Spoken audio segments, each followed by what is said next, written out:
Hello and welcome to A World Thing TV. I'm Dave Knoll. This week we're checking out the Hyundai iLoad, which is the commercial version of the iMax, which is the passenger version of the iLoad. Go figure. But anyway, this is a 6-seater crew. Working at around $48,000 on road. There's a 2.5 litre diesel underneath the bonnet of this. 441 Newton meters of torque available at 2,000 RPM, and that peak goes just to 2250 RPM, plenty below that because it'll chirp those rear tyres quite nicely. Thank you very much. Peak power is 125 kilowatts, and it drives through a 5-speed automatic.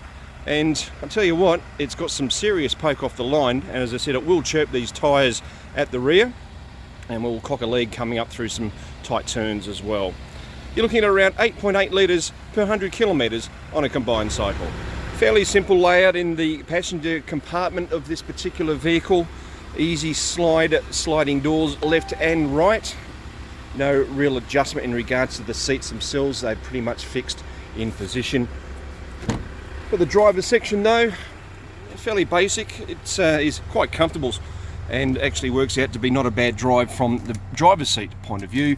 We do have this folding section there which has a couple of cup holders up in there as well. Up in the dash, very simple, very basic, very clean laid out, and of course in regards to the air conditioning controls, all those kind of things, typical Korean in the way that it's ergonomically finished off for you.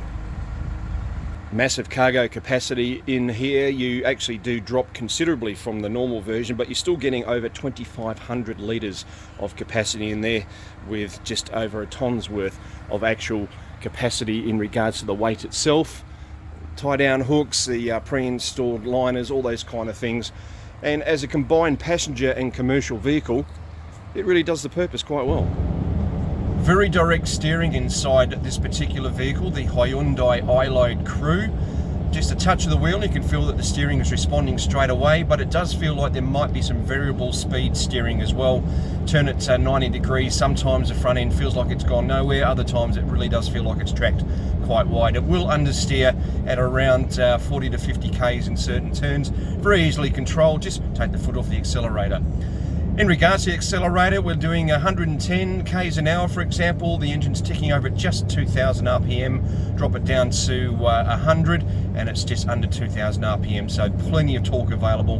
In regards to the ride itself, a little bit taut in the rear because it is, at the end of the day, a commercial vehicle, but the front end a little bit softer. Very enjoyable, very much like a passenger car, and it's something that pretty much anybody who is looking for a big passenger vehicle with a nice amount of cargo space will be able to drive quite comfortably.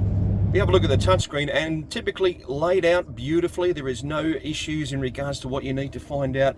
Just a simple little tap here and there, and of course it has the apps of Android Auto, Apple CarPlay, all those kind of things, and that really is a user choice kind of thing. Probably the only real thing I'd use that for would be for the navigation, because it doesn't have the sat-nav built in, nor does it have DAB.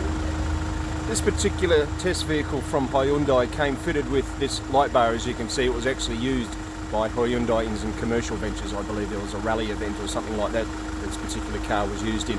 So you do get these little options that are available, but as a family car with a little bit of extra cargo space, the only thing you might want to do is look at maybe some cross hatches to put your shopping in or something like that.